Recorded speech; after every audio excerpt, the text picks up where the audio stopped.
ہمارے YouTube channel کو subscribe کریں اور بیل آئیکن کو پریس کریں تاکہ ہمارا رابطہ بحال رہے۔ کلوا من الطیبات وعملوا صالحا وقال، اور ایک دوسری آیت بھی آپ نے کوٹ کی، یہ سورہ بقرہ کی آیت نمبر 172 ہے، یا ایھا الذین آمنوا کلوا من طیبات ما رزقناکم، دیکھو کھاؤ ان پاک چیزوں میں سے جو ہم نے تمہیں دی۔ گویا کہ اکل حلال،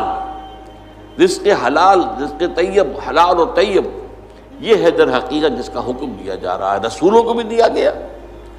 اور اہل ایمان کو بھی دیا گیا۔ ثم ذکر، اب یہ ہے اس حدیث کا وہ ٹکڑا کہ جو لرزہ طاری کر دینے والا ہے۔ پھر حضور نے ذکر فرمایا الرجل، ایک ایسے شخص کا، یطیل السفر، جو بڑا لمبا سفر کر کے آیا ہے۔ حدیث میں صراحت نہیں ہے لیکن گمان یہ ہے کہ یہ حج کا سفر ہے۔ ایک شخص دور دراز سے اور احرام باندھ کے آیا ہے، ظاہر بات ہے کہ اس زمانے میں سفر جو ہے، فرض کیجئے کوئی شخص مدینے سے چل کر آیا ہے مکہ حج کرنے کے لیے، تو 7 دن کا سفر تو اس کا ویسے ہی ہے اونٹ کے اوپر۔ اب کیا اس کا حال ہو جاتا ہوگا، احرام کی پابندیاں، نہاتا بھی نہیں ہے، مبادا کو بال ٹوٹ جائے، دم دینا پڑ جائے، اس حوالے سے اور انتہائی احتیاط کے ساتھ جو ہے، اور وہ چل رہا ہے اور 7 دن کا سفر کیا ہے، تو کیا حال ہوا ہوگا؟ کپڑے میلے بوسیدہ، احرام میلا اور بوسیدہ ہو گیا ہوگا، بالوں کے اندر جو ہے وہ پراگندہ ہوں گے بال، اب اس کے اندر جو ہے وہ چونکہ کوئی نہ کوئی تیل ڈالا گیا، نہ خوشبو ڈالی گئی، نہ اسے انہیں جو ہے دھویا گیا، تو فرمایا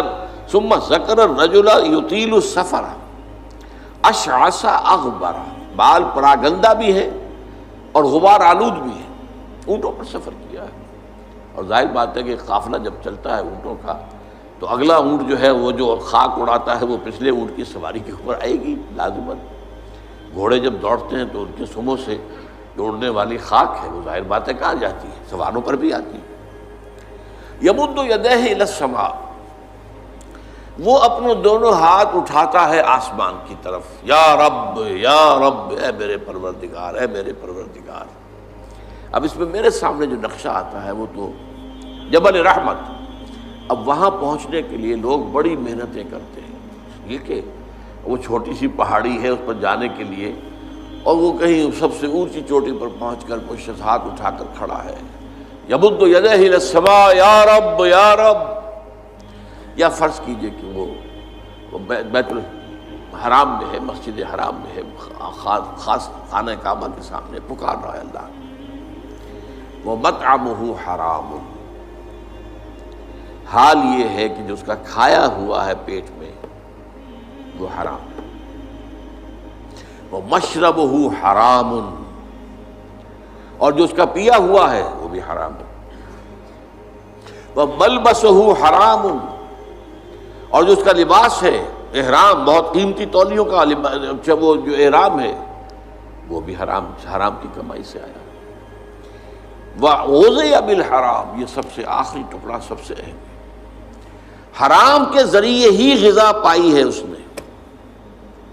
اس کا تن و توش جو بنا ہوا ہے وہ حرام کی غذا سے بنا ہوا ہے۔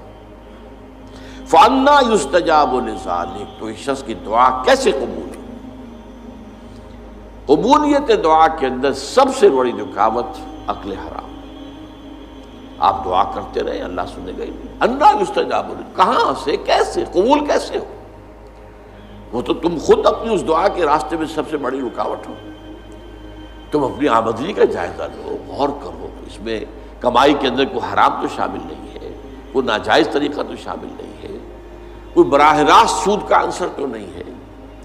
بالواسطہ سود جو ہے وہ تو نہ میں بچا ہوا ہوں نہ آپ بچے ہوئے ہیں، پورا ہمارا معاشی نظام جو ہے وہ سود پر مبنی ہے۔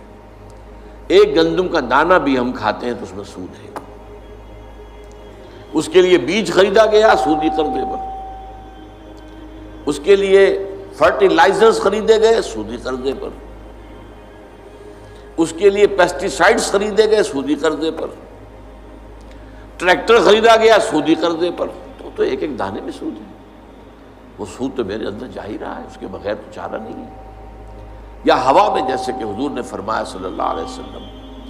کہ ایک زمانہ آئے گا کہ چاہے کوئی شخص سود کھائے گا نہیں لیکن سود کا غبار یا دھواں، غبار یا دخان، دخان کا لفظ ہے دھواں، اس کے اندر ضرور جائے گا۔ فرض کیجئے کہ فضا کے اندر ڈسٹ سسپینشن ہو گئی ہے، گردہ ہے، اب ظاہر بات ہے سانس تو آپ کو لینا ہے، سانس تو لینا چھوڑ نہیں سکتے، آپ مر جائیں گے، کیسے ہوگا؟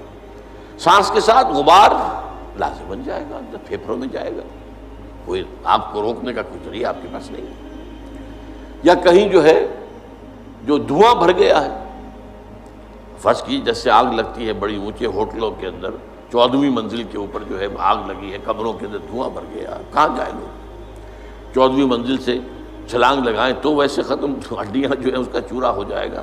بہرحال جو بھی شکل جو بیتتی ہے، تو سانس تو لینے پر مجبور ہے، جب تک بھی سانس آئے تو دھواں اندر جائے گا۔ یہ دور وہ ہے کہ جس کی فضا میں سود موجود ہے، اور وہ فضا کے اندر جو سود ہے وہ ہم سانس لے رہے ہیں تو ہمارے اندر جا رہا ہے۔ اس پہلو سے بالواسطہ انڈائریکٹ سود سے تو آج کوئی بھی بچا ہوا نہیں، البتہ ڈائریکٹ سود جو ہے وہ تو ظاہر بات ہے کہ آپ کی مرضی سے ہے۔ آپ نے سودی قرضہ لیا ہے اپنا کاروبار بڑھانے کے لیے، بھائی جتنی پونجی تمہارے پاس ہے اس سے کاروبار کرو، اگر بہت تھوڑی پونجی ہے تو سر پر اٹھاؤ کوئی ٹوکری پھل کی اور بیچو، اگر اس سے زیادہ ہو جائے تو چلو کوئی ریڑھی لے لو، اس سے زیادہ ہو جائے کھوکا بنا لو، اس سے زیادہ ہو جائے دکان بنا لو، اس سے زیادہ ہو جائے ایکسپورٹ امپورٹ کرو، لیکن رہو اپنی چادر کے اندر جو تمہاری اپنی پونجی ہے۔ بینک سے قرض لے کر اپنا کاروبار پھیلانا یہ تو تمہارا اپنا انٹینشنل، تمہارے اپنے چوائس کا فیل ہے، اس پر تم پکڑے جاؤ۔ مکان ہے، بڑی عالیشان کوٹھی بنانی ہے، عالیشان محل بنانا ہے، قرض لیا، زندگی گزارنے کے لیے چھت میسر ہو سر کے اوپر، گزارا کے قابل جو ہے سکونت آپ کے پاس ہو تو بہت ہے۔ ہمیشہ تو نہیں رہنا تمہیں یہاں، ایک وقت آئے گا کہ چاہے وہ محل ہو، چاہے وہ ڈیفنس کا جو بنگلہ ہو، کئی کروڑ کا جو ہے، نکلنا تو پڑے گا، جانا تو پڑے گا قبر کے اندر۔